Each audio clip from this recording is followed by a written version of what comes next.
प्यारे बच्चों, MH inter college में मैंने प्रयास करके नई टेक्नोलॉजी को एडॉप्ट करने की और उसी कड़ी में आज पहला लेक्चर जो YouTube पे जाएगा, हमारे एक्सपर्ट भी यहाँ मौजूद हैं, वो होगा जनरल केमिस्ट्री का।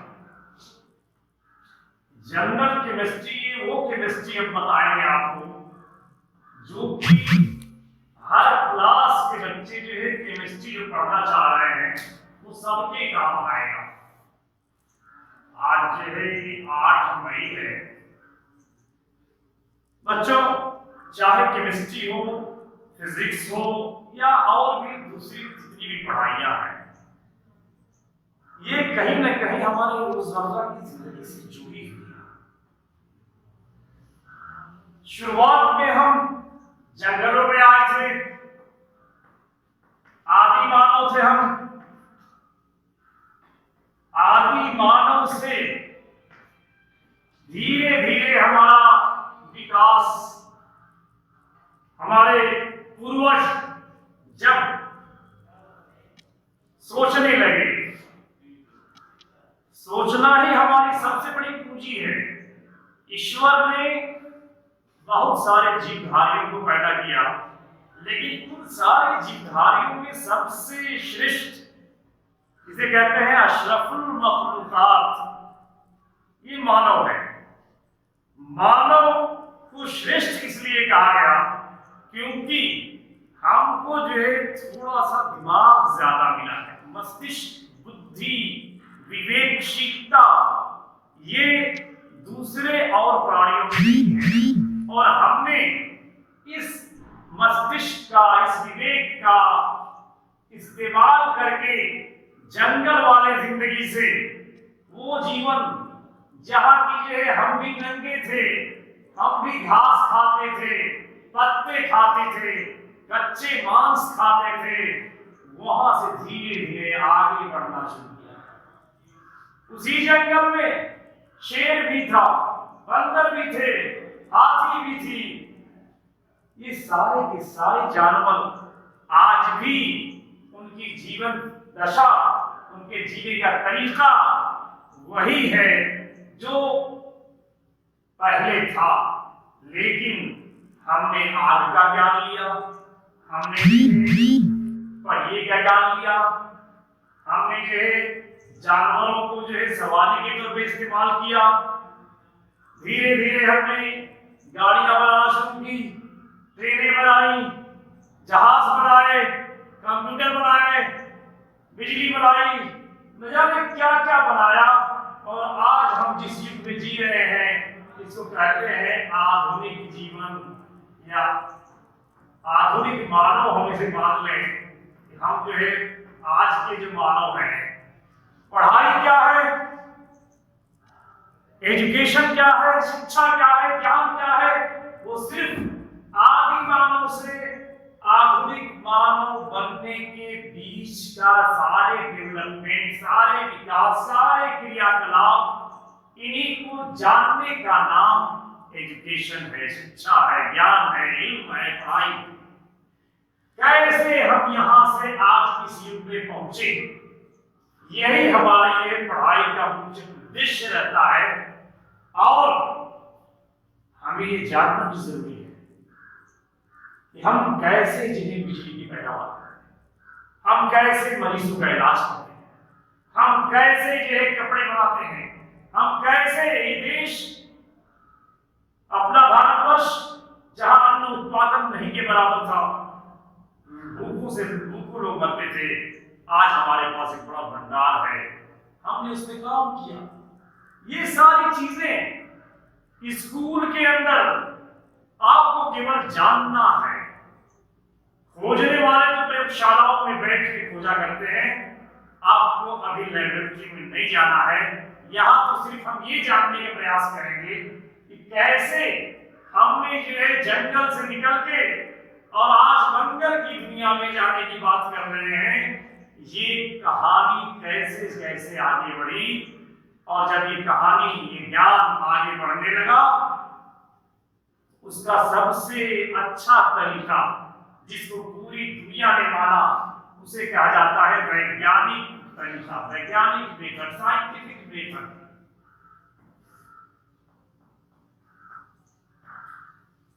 ये वैज्ञानिक तरीका क्या है? हम अगर किसी भी चीज को यूं ही मान लें, अपनी बुद्धि का प्रयोग न करें, सोचे ना, तर्क न करें, गौर फिक्र न करें, चिंतन न करें, मान ले, सिर्फ बिना सोचे समझे मान लेना, जिसको हम अंधविश्वास भी कहते हैं, अंधभक्ति भी कहते हैं।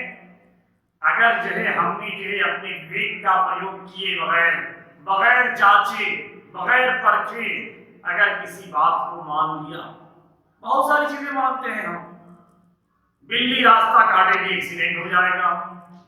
किसी के घर में चुड़ैल है, आज के खाए देख के भाग्य बदला देता है।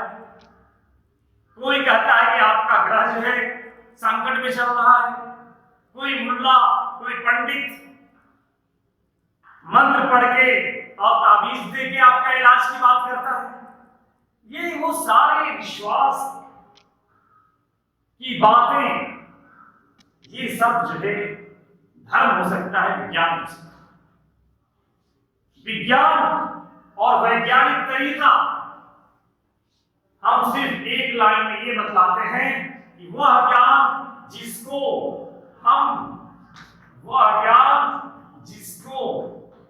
जांचा जा सके, जिसको जांचा जा सके, वो विज्ञान, वो विज्ञान है। हम अगर किसी भी बात को कहते हैं तो उसके प्रमाण होने चाहिए, वो जांच और परख की कसौटी पे खड़ा उतरना चाहिए।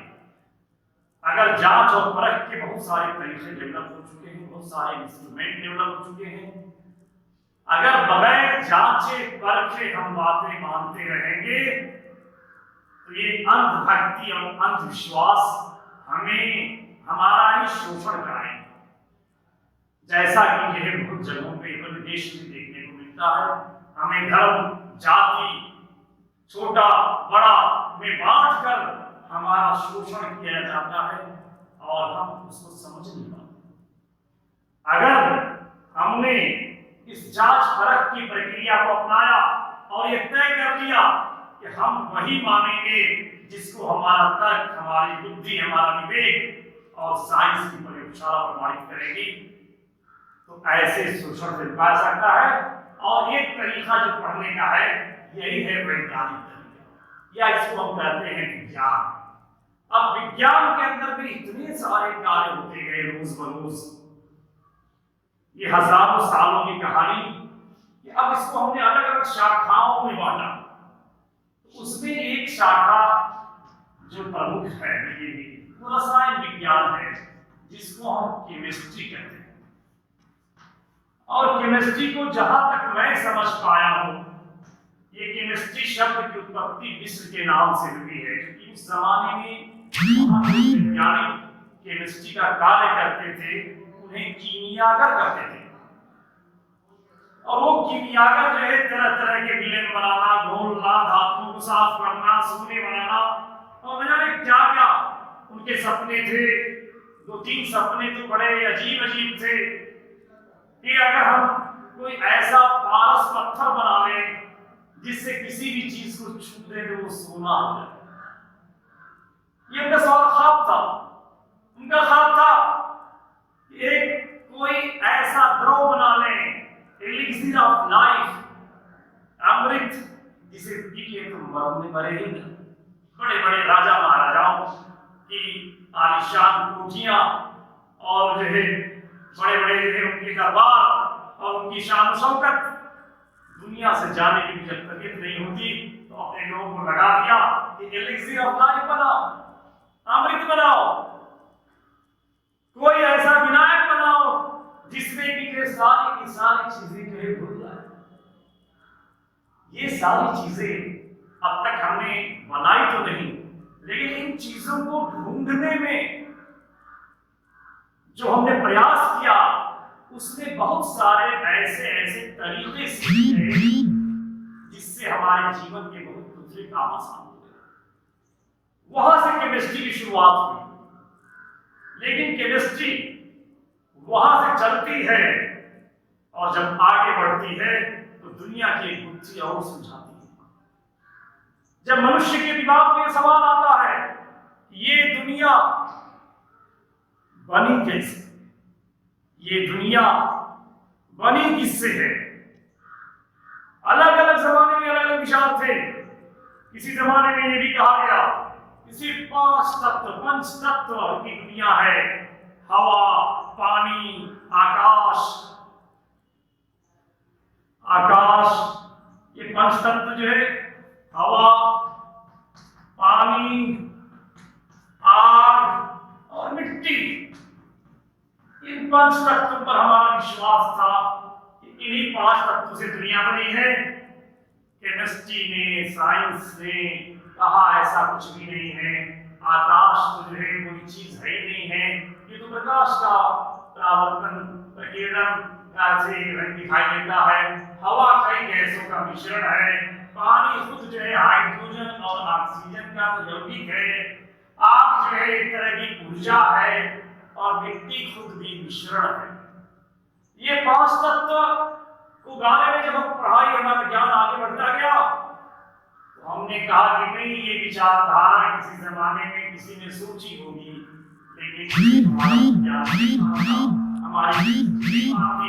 और हमने ये तय किया, अब तक हमारे केमिस्ट ने ये डिसाइड किया है अब 5 तत्व नहीं, बल्कि जो हमारे पास इस पूरी दुनिया को बनाने में 118, ये पहला तत्व उन्होंने हाइड्रोजन, इस तरह से helium, lithium, beryllium, boron, carbon, nitrogen, oxygen, fluorine, neon, sodium, potassium, sodium, magnesium, aluminium, silicon, phosphorus, इस तरह के 118 तत्व ऐसे हैं जिन्होंने वैसे ही पूरी दुनिया को बनाया जैसे अंग्रेजी के 26 अक्षर, 26 जो अंग्रेजी के ए से लेकर जेड तक हैं, ये जब मिलते हैं आपस में तो अलग अलग शब्द बनते हैं। BOY boy, CAT cat, DOG dog, वैसे ही ये शब्द जब मिल के लाखों शब्द बना सकते हैं, तो वैसे ही 118 तत्व ये आपस में मिलके इस खूबसूरत दुनिया को बनाएंगे।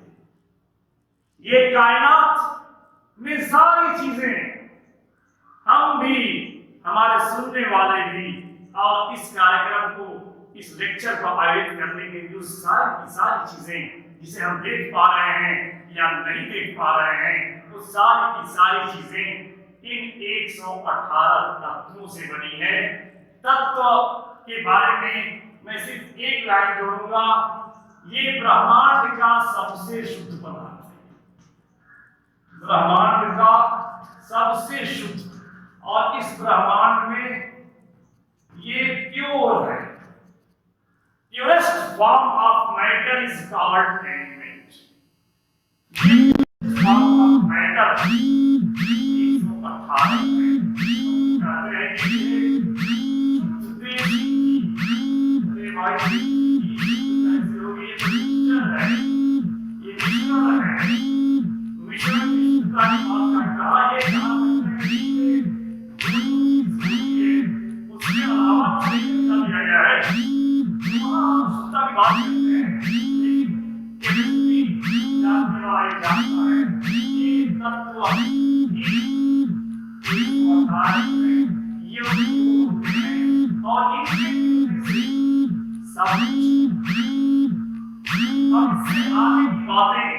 मैं अपने दूसरे लेक्चर में करूंगा। आज मैंने जो बताया इसकी सुन लीजिए। मैंने ब्रीफिंग स्टार्ट किया था कि हमारे पूर्वज जंगल में आए, जंगल से लेके जो है आज हम जहां रहते हैं, जो हमारी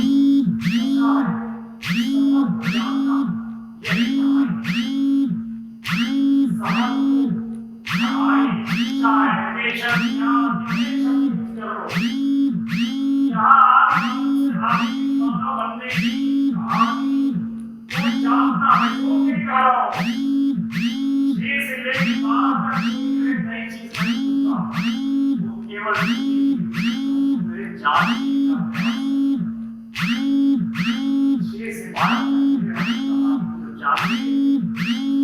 और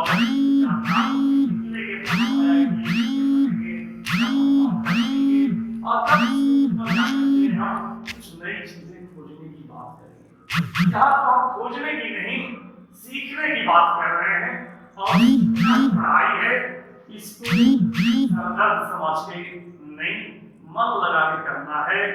किसी बच्चे ने एक चुटकुला भेजा था कि ये न्यूटन, आइंस्टीन, फैराडे, डाल्टन, ये सब जो है इतने बदमाश कि मेरा तुम्हारे